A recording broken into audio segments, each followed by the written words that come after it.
In this video, we're going to do some practice problems relating to the cumulative distribution function as well as the density function, as they are very closely related.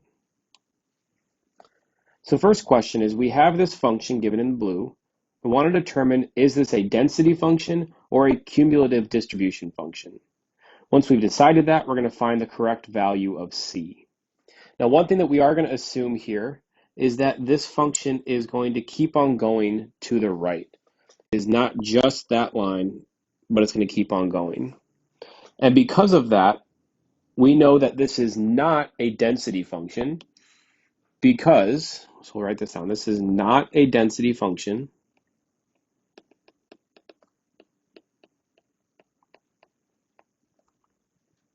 because the area under the curve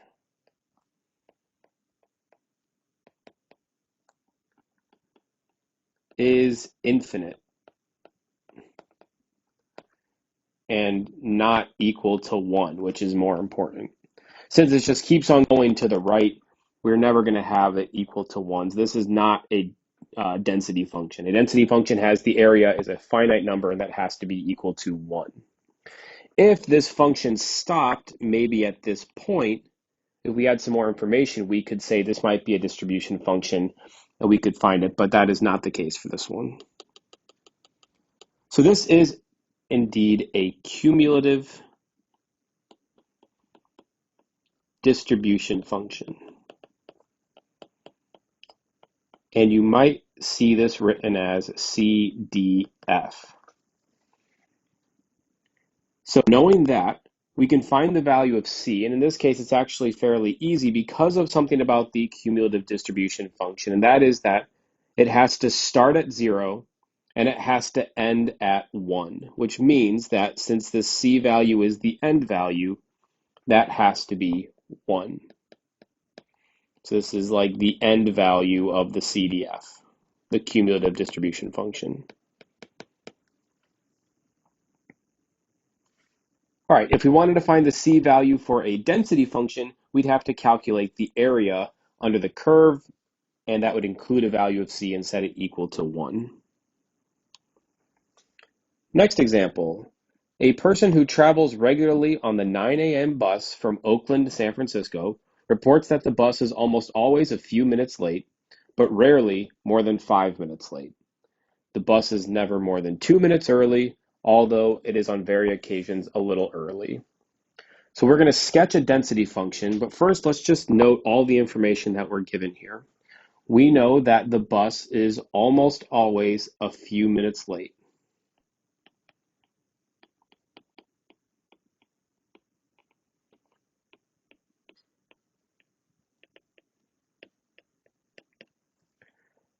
We know that it is rarely more than 5 minutes late.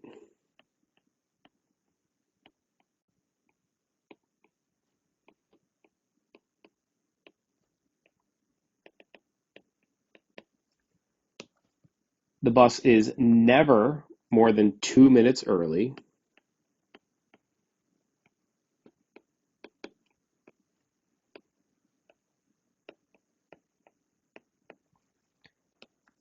And it is on very rare occasions a little early.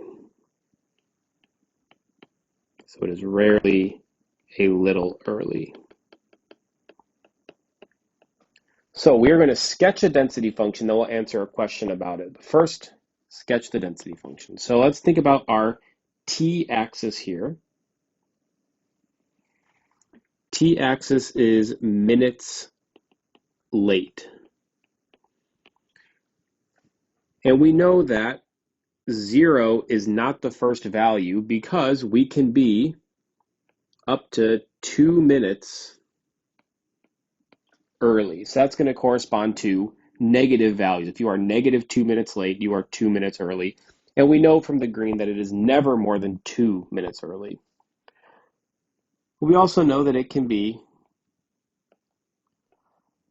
more than 5 minutes late, and it could be much more than that. Maybe it could be 10 minutes late, but we're just going to say at 5, we're very rarely going to have anything more than 5 minutes late.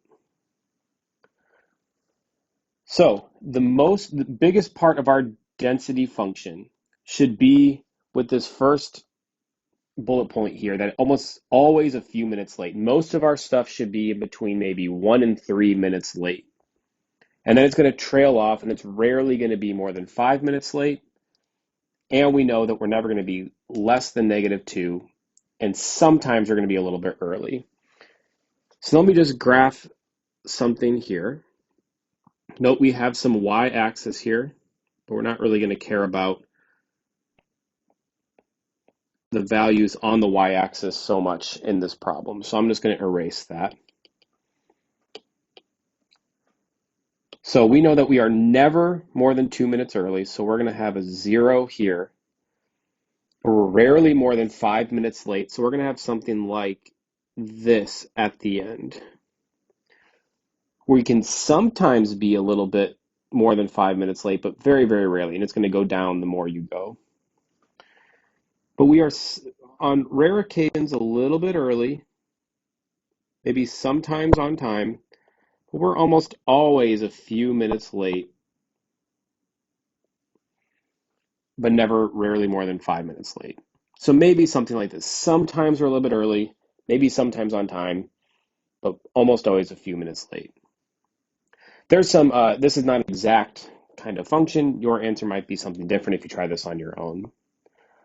The next part of this question says to shade the region under the graph between t equals 2 and 4 minutes.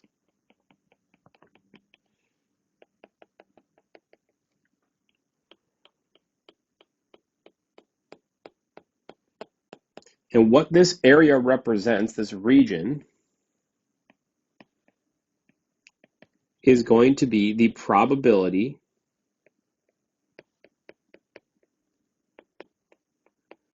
that the bus is between 2 and 4 minutes late. And note that this is equal to the integral from 2 to 4 of p of x dx. And I should say p of t dt because we're working with the value of t. And for what we're given, we're saying this is going to be a fairly large area. It's going to be a large probability that it's in between 2 and 4 minutes late. So same question, or same problem, but different question now.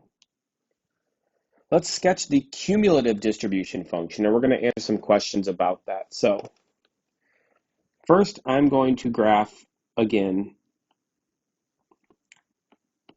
the PDF, the probability density function, just the density function, we call it.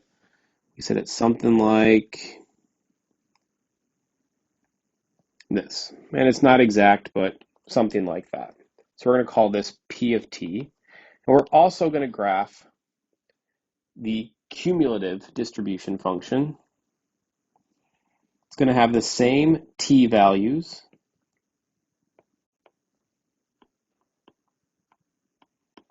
But now we know a couple things about this. Let's draw our y-axis. It's a little more important for this one. We know we're going to end at a value of 1. And we know we're going to start at 0. So we can even say the start's going to be at -2 minutes early, starting at a y value of 0. And at the very end, we're going to trail off and approach this line at y equals 1. And that's going to be more than 5 minutes late. Sometimes this bus can be more than 5 minutes late, but very, very rarely. But we don't know exactly what happens after that. All right, before I draw this function, I wanted to make a little bit of a change in the density function. We originally had a little bit more of a hump right here. So we're going to say something like this, just going to make the distribution function a little more obvious. So we're going to have a jump in the distribution function when we have a little hump in the density function. So it's going to look something like this. We have a little jump, and then we have a big jump. So we approach that. So this big jump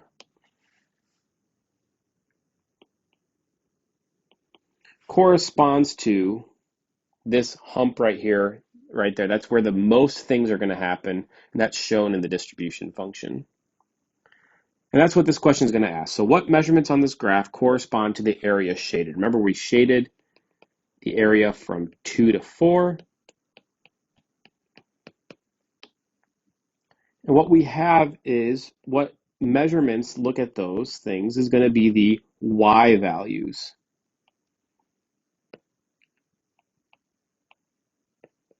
So we have two y values, and the area here would correspond to the bigger y value minus the small y value. That is p of 4 minus p of 2. The next question is, what do the inflection points on your graph of p correspond to in the graph of p? So the inflection points are where the concavity changes. We learned that in Calc 1. So this first one changes from concave up and then changes to concave down. And same thing here, concave up changes to concave down. Those are our inflection points, and those points correspond to these maximums that we see on the top of the density function. And from Calc 1, we've learned that the extreme values, the max and mins of the function, correspond to the inflection points here. Or said elsewise, that the derivative at these inflection points are going to be where we have the biggest change in our derivative, and that's going to be the max of our functions. Okay, it is a skill to kind of transfer back and forth between the density and the distribution function, and practice is what you're going to need to do to get used to dealing with these functions. So next example, the density function and cumulative distribution function of heights of grass, plants, and a meadow are given below. So the x-axis here is going to be the height in meters. We're going from 0 to 2 meters. And then the density function on the top and the distribution function on the bottom. So question A says there are two species of grass in the meadow, a short grass and a tall grass. And first, looking at the density function, how does the function reflect this fact? Well, we know that most things are going to be in these two humps. That means that there's a lot of things around 1 meter tall and a lot of things around a half meter tall. And this is going to correspond to our tall grass and our short grass things. Now, there's some things that are kind of in between the short and tall, but those are going to be varieties of the short grass that are very big or varieties of the tall grass that are very small. If we look at the cumulative distribution function, same question. How does this function show that there are two species of grass? Well, that's going to be these sections, these inflection points in the graph, these big jumps in the graph. This one is going to correspond to the short variety, or the small variety, and this is going to correspond to the tall variety of grass. Those correspond directly with the humps that we see above. Those are the jumps in our distribution function. Next question says, about what percentage of the grasses in the meadow belong to the short grass species? So what we're saying is, what is the area of this hump? And we don't know exactly where that hump ends or begins. Where does tall grass begin and short grass end? But let's just say maybe just somewhere right in the middle. What is the area of that hump? But that's kind of a hard question to answer exactly with all the details. But instead, we can look at the cumulative distribution function to answer that. And that is, if we think about maybe that's going to be the middle,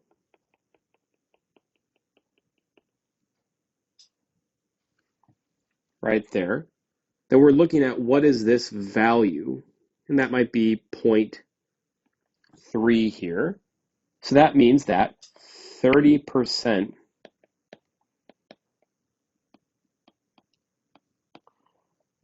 of the grass is of the short variety, or or the short species, which would mean that about 70% of the grass is the tall species. So one last problem in this video. It has been found that a density function for a weight in line at a counter is given by this function. It's piecewise, and it says that it's going to be this exponential 0.1 e to the negative 0.1 t if t is positive or 0, and it's going to be 0 elsewhere. It makes sense that if t is less than 0, we should have 0 because you can't have a weight line of negative minutes. So first question is, verify that this is in fact a density function. So to do that, we are going to talk about the integral from negative infinity to infinity of f of t dt has to be equal to 1. If that's the case, then this is a density function. And note that we don't have to do necessarily negative infinity to infinity because all we're going to do is start at 0. We do have to do 0 to infinity of 0.1 e to the negative 0.1 t dt. We need to show that that's equal to 1. So to do that, we're going to do that in kind of a couple different steps because we're going to use some of these later. First, let's find the antiderivative.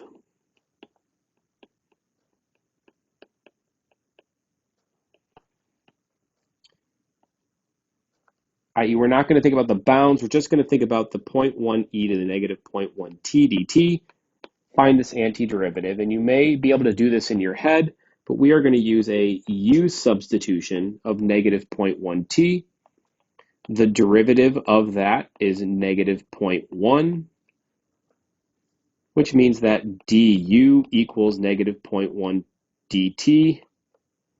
So dt is equal to du over negative 0.1. Plugging this in, we have the integral of 0.1 e to the u du over negative 0.1. The 0.1's cancel, and we have the integral of negative e to the u du. That's just going to give us an answer of negative e to the u plus c, or negative e to the negative 0.1 t plus c. But now we're going to think about not using just an antiderivative, but plugging in the bounds. So we're going to look at negative e to the negative 0.1 t from 0 to infinity, but this infinity is an issue.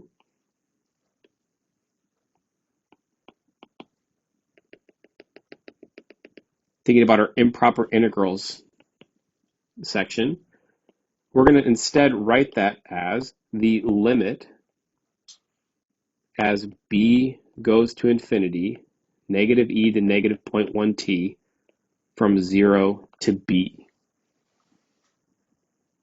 So plugging in these bounds, we have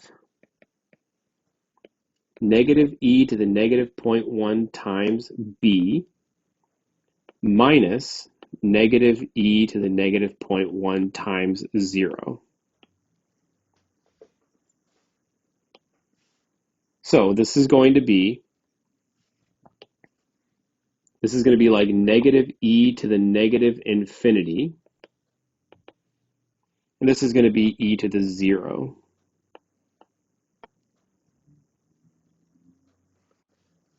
E to the 0 is just 1, but e to the negative infinity is going to be 0. This thing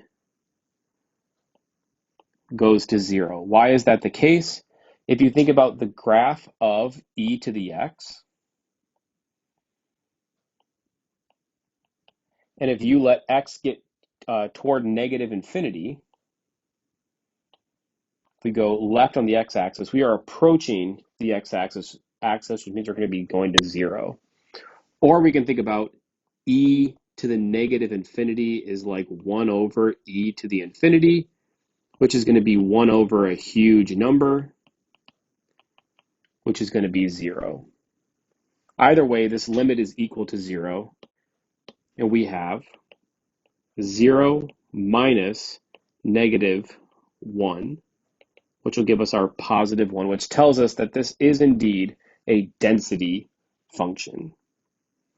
So recapping that very quickly, this is a lot of work to show this is the density function, but the work all comes from the antiderivative. We have to do U substitution to find the antiderivative, and then we need to plug in the bounds, but one of those bounds is improper, it's an infinite bound. So we have to replace it with b, which represents a very large number, set the limit to infinity, and then we have to do the limit, which is another complicated process of the e to the negative infinity business. Now that we have that information, we can answer a couple questions. So we're going to determine the probability that a person will wait in line between 3 and 4 minutes, and that will wait in line for at least 6 minutes. So on the next page here, let's do the probability of 3 to 4 minutes of wait time. We know that f of t is 0.1 e to the negative 0.1 t. And actually, we found that capital F of t, we're going to call this the cumulative distribution function, is going to be negative e to the negative 0.1 t. This was the antiderivative from the previous page. And that's what the cumulative distribution function is. And we showed in this section that if you want to find the probability of 3 to 4 minutes, this is going to be f of 4 minus f of 3. It's the same thing as the integral from 3 to 4 of f of t dt. So this is going to be negative e to the negative 0.1 times 4 minus negative e to the negative 0.1 times 3.